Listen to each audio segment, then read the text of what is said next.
So, of course, Julieann, you were so involved with the Synod on Synodality. This was a huge part of Pope Francis's papacy. It was all about listening to one another, journeying together. Yeah. What was your experience of that and just seeing him leading that whole process? Yeah, I think, funny enough, it always takes me back to when he first stepped out onto the balcony in March 2013. 2013, yeah. And I only revisited the words he had to say there again recently because I just recalled that sense of journeying together and fraternity was very, very much at the heart of what his first words were. So everybody remembers he came out and he said, Buona sera. And I went, this is going to be different because normally we get the ubi and orbi.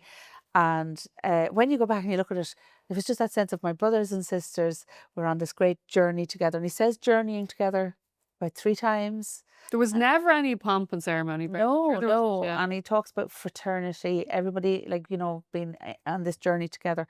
And actually I look back and I go, there it was in black and white that he was going to bring us on this journey of what it means to be brothers and sisters in Christ journeying together, and what we now call synodality.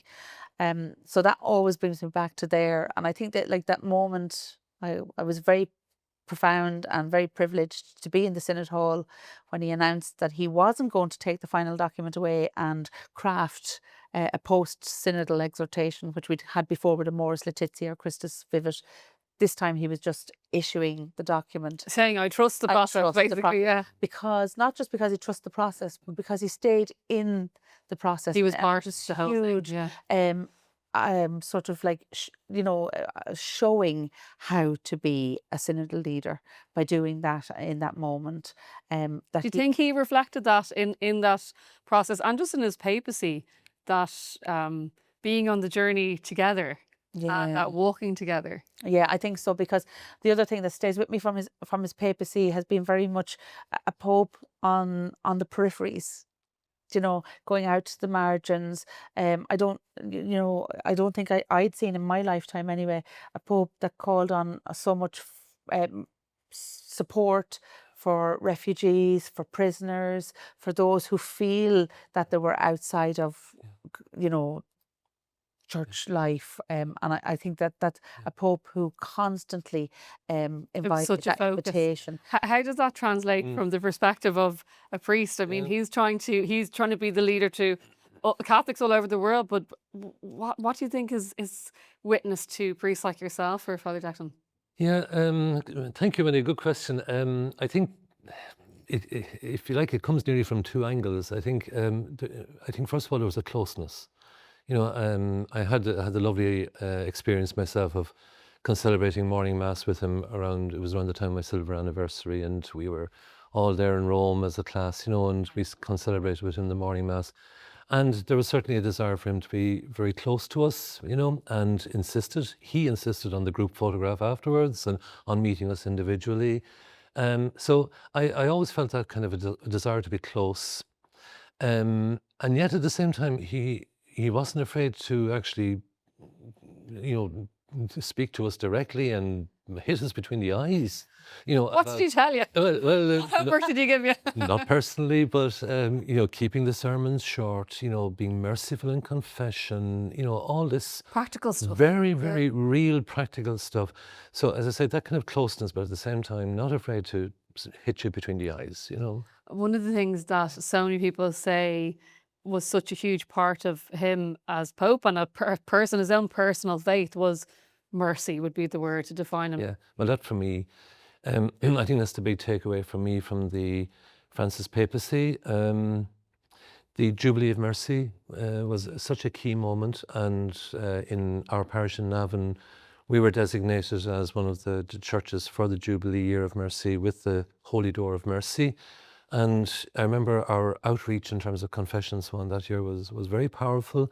And in my own celebration of that sacrament ever since, I find I'm really emphasizing mercy. I think mercy was a word we kind of forgotten about, or we'd kind of allowed love, compassion, forgiveness maybe to overtake mercy, whereas Francis has put mercy back there at the heart of I'd say the church's spirituality. Yeah, somewhere in that year of mercy, I just recollect the kind of constantly people using the language of what mercy means is that turning of the heart towards the person in pain in front Yes. of you. Yes. I think he really emphasized that always Absolutely. in the way that he lived his own Yes. priesthood Yes. and pontificate.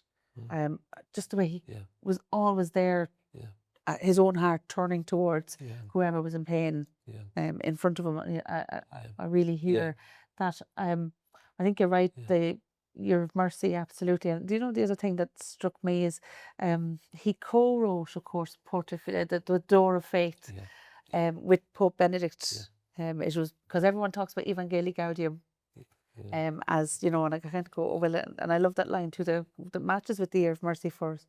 The door of faith is always open.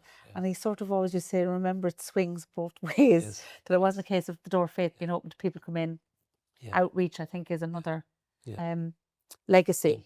And of course, we had Pope Francis visiting Ireland as part of the World Meeting of Families, and I'm sure that left an impression on so many people. Oh, yeah. That for me, it was wonderful, you know, for me in my lifetime to welcome a second Pope to Ireland, you know, and that was wonderful. It did leave. How do I express this? It did leave a certain disappointment with me, you know, the poor turnout in the Phoenix Park, and you know, a sort of a difficulty in mobilising, you know, the members of the Church in Ireland for the significance of this event. I have to say, because my experience, Father Declan, of having been to different events in different countries was that in many other countries where the Pope has visited, they really got behind it. I mean, the government, the people, the media. For whatever reason, it was it was a different atmosphere, certainly from a media perspective. That was really disappointing. But I think the impression that he made for those who did engage will be lasting and powerful. Absolutely. That's it. Yeah.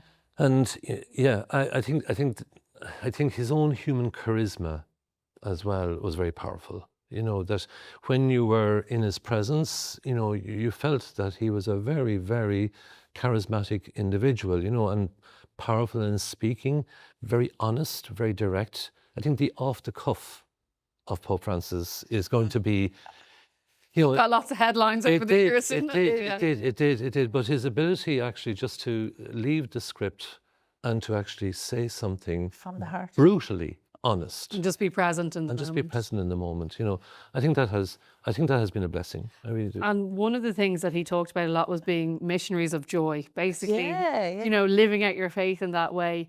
That's what I think so many people around the world were very attracted to. He was I think people would describe him as popular in terms of when he would speak, the world would listen. It would always garner a lot of attention. A lot of the time, wasn't he Times Magazine's Person of the Year? Things like that kind of happened. And the bridges he built, I remember the writing of that document, Laudato Si, which is about care of the earth. And some of the contributors he brought into that, you never would have thought would have been kind of working alongside. No, that's true. And you know, it's one like that too, when you talk about Laudato Si, isn't it lovely to think that there's like people in civil settings that are using that document as their kind of manifesto for care of creation as well. Like that is an extraordinary crossover, because normally we, you know, in civil settings or in business life, that tend to sort of leave those two worlds apart. But Laudato Si managed somehow to cross over that. I think one of the things that a lot of his writings point to, you're saying you welcomed, this is your second Pope to welcome. Are we in a pram? No, sorry, not at all. I walked the castle knock. I wasn't old enough to walk into the Phoenix Park. I was old enough to be walking, but not to the Phoenix Park. But I think, you know, in that context of our three most recent pontiffs, I always think that like Pope John Paul II taught us what to believe. Benedict taught us like why we should believe it, the theologian. And Francis has been teaching us how to do it. You know, the joy of the gospel, the door of faith's always open, be merciful to each other, care for our planet. And I suppose off the back of the synod on synodality as well, the other huge one was Christian unity, ecumenism. brothers and sisters in Christ. I think that's another piece that will remain for me, that there was a really strong attempt there to say, look, there's more that unifies us than divides us. I think another key word is proximity. And just thinking of his nightly phone call, you know, to the Christian community in Gaza.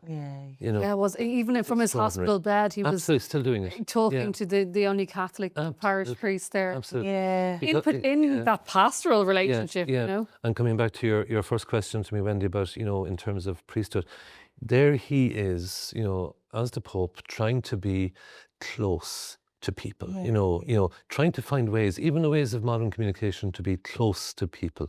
And that's a wonderful model for any priest in his ministry, you know, in terms of being close to people. Well, it's been lovely just to reflect with you both about Pope Francis, Julieann, Moran and Father Declan Hurley. Thanks so much for being with us on The Way today.